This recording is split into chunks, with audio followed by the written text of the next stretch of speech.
मेरा नाम प्रेम नायक है। आज भूख हड़ताल का 9वां दिन है और मैं कोडरमा जिला झारखंड से हूँ। जिस तरह से पुलिस की बर्बरता आपने देखा वो बहुत ही शर्मसार करने वाली है। मतलब एक मानवता को ये शर्मसार करने, मतलब कि बच्चियों को जिस तरह से दुड़ाया गया, मारा गया, कपड़े फाड़े गए और जिस तरह से उनके साथ सैल्यूट किया गया, जबकि बच्चों ने कभी आज तक कभी नहीं ना तो गाली का प्रयोग किया, ना पत्थर फेंके, ना कोई ऐसा चीज की। हाँ, कल ब्रैकेटिंग जो टूटे हैं वो ब्रैकेटिंग को इसलिए तोड़ा गया क्योंकि इनको जहाँ तक जाना था वो जाना ही था, तो वो तोड़ना पड़ा। वो ऐसे प्यार से बैठ के नहीं, वो तो तोड़े, चलिए वो ठीक है। लेकिन ब्रैकेटिंग तोड़ाने में, उसकाने में पुलिस की भी हाथ है, क्योंकि पुलिस ने उन्हें कुछ ऐसे अभद्र इशारे, अभद्र गालियां का प्रयोग किया और चैलेंजेस किए और कुछ बहुत सारी चीज बोले। वही दूसरी बात है कि एक और है, जब विधानसभा के नजदीक हमारे साथी पहुंचे तो विधानसभा के नजदीक पहुंचे, शांतिपूर्ण तरीके से बैठे हुए थे। कुछ असामाजिक तत्वों के द्वारा, कुछ ऐसे बच्चों के द्वारा जो हुडिंग किए, भागो भागो, पुलिस लाठीचार्ज कर रहा है। ऐसे में ही पुलिस ने देखा, मैं खुद देखा कि पुलिस लाठीचार्ज नहीं बल्कि एक आवाज कर रहा था। वो जो रक्षा करने वाला आता है, एक मुंह पे ढकने वाला, उसको पटक रहा था और कुछ लाठियां भी बरसाई। दोनों काम कर रहे थे। तो ज्यादातर उन लोग देख रहे थे कि लाठियां न बरसा करके वो काम किए जो सच्चाई है, जो हम अपनी आंखों से देखे। लेकिन उसी में जो है से बच्चे डर गए और भागे। लेकिन हमारा ये कहना है कि वो भी क्यों बच्चे हैं ना, इन्हें थोड़ो कभी युद्ध में उतरे हैं, इन्हें युद्ध की ट्रेनिंग थोड़ो है। ये पहुंचे, हमने जो भी हम लोग थे वो पहले ही बता दिए थे कि कोई कुछ नहीं करेगा, शांति से बैठेगा। बच्चे लोग शांति से बैठे थे, लेकिन आप उसमें डराने की कोशिश की, आपने उसमें छल किया। ये छल और कपट से आपने वहां से भगाया। मतलब जो भी हुआ सब आप ही की वजह से हुआ। आपने जो माहौल क्रिएट किया, माहौल को बनाया, माहौल को ऐसा किया, और आपको लगता है कि हम नींद में सोए रहेंगे, बच्चों को न्याय नहीं देंगे। खैर कोई बात नहीं है, नहीं दीजिएगा तो हम लोग का भूख हड़ताल जारी रहेगा और भी संख्या में भूख हड़ताल पर बैठने जा रहे हैं। साथ ही साथ आपको जानकारी दे कि कुछ साथियों ने कहा कि हो सकता है आपको उठा के जेल ले जाया जाए, तो जेल में भी भूख हड़ताल जारी रहेगा।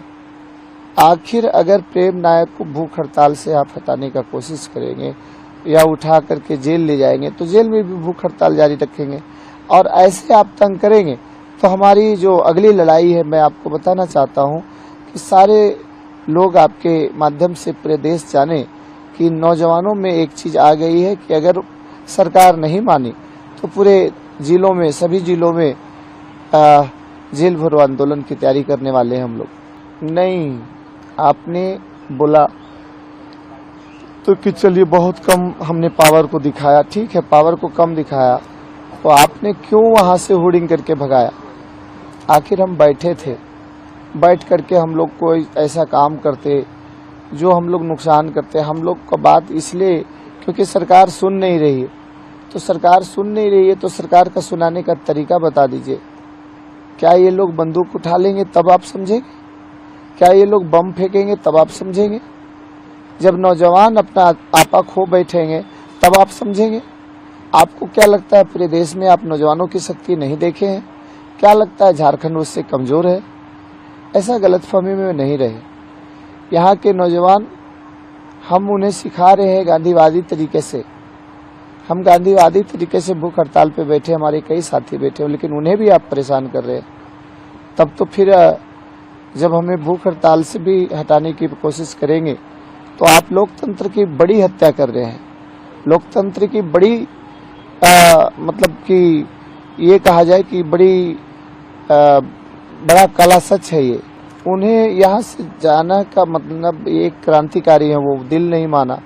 मैं भी जाता, बस उनके कई साथी जो है एम्बुलेंस में डाल करके उनको लेके गए।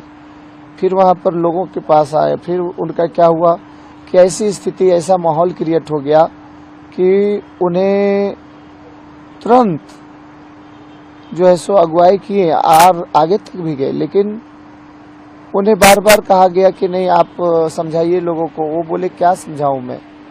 और फिर लास्ट में जो है सो उन्हें देखें कि लाठियां उन पर बरसा दी गई। बताइए, भूख हड़ताल पर इतने दिन से लाठियां ज्यादा नहीं मारी गई, लेकिन कुछ धक्का मुक्की करके कुछ लाठियां बरसी है उन पर शायद, जैसा सुनने में आया है। तो मुझे ये ऐसा लगता है कि आखिर अगर ऐसा हुआ है, अगर वाकई ऐसा हुआ है तो बड़ा ही दुख की बात है। तो मैं अपने आंखों से देखा कि मैं जश्नदीद हूँ, क्योंकि अंतिम समय में मैं भी गया था, मेरे साथियों पर ऐसा हुआ। तो मैं, हमारे एक भाई 4 व्हीलर से हमको लेकर के गए, लेकिन मैं जो देखा अपने आंखों से, तो वो देखा कि वो क्षण जो था वो बिल्कुल अशोभनीय था। वो मतलब कि हम देख नहीं सकते हैं। हुडिंग करके और दौड़ाया गया, खेतों में दौड़ाया गया, बच्चों को खेतों में लाठीचार्ज किया गया। बताइए, रोज बिल्कुल हम सब एक हैं, हम लोग का कोई अलग अलग नहीं है। अब जो भी करेंगे, जैसे कि मान लीजिए कि घेराव का तय था तो घेराव भी साथ साथ किए। जैसे एक था ना कि 10 तारीख को घेराव कर रहे हैं वो लोग, तो हम लोग नहीं साथ बोले, नहीं बिल्कुल नहीं, मकसद एक है ना। तो उसी तरह से हम लोग का अगला कार्यक्रम है कि अगर हमें ज्यादा तंग किया जाएगा तो जेल भरो आंदोलन करेंगे। जेल भरो आंदोलन मैं आपके चैनल पे बता दे रहा हूँ कि जेल भरो आंदोलन एक बढ़िया विकल्प है और सरकार को मतलब कि उन्हें बैकफुट पर लाने का एक बढ़िया है। अगर नौजवानों को हमें एकजुटता दिखाते हुए जेल भरो आंदोलन करते हैं 24 जिला में, तो सरकार इससे हिलेगी। सरकार को नतमस्तक होना पड़ेगा, सरकार को गंभीर होना पड़ेगा और सरकार को सोचना पड़ेगा।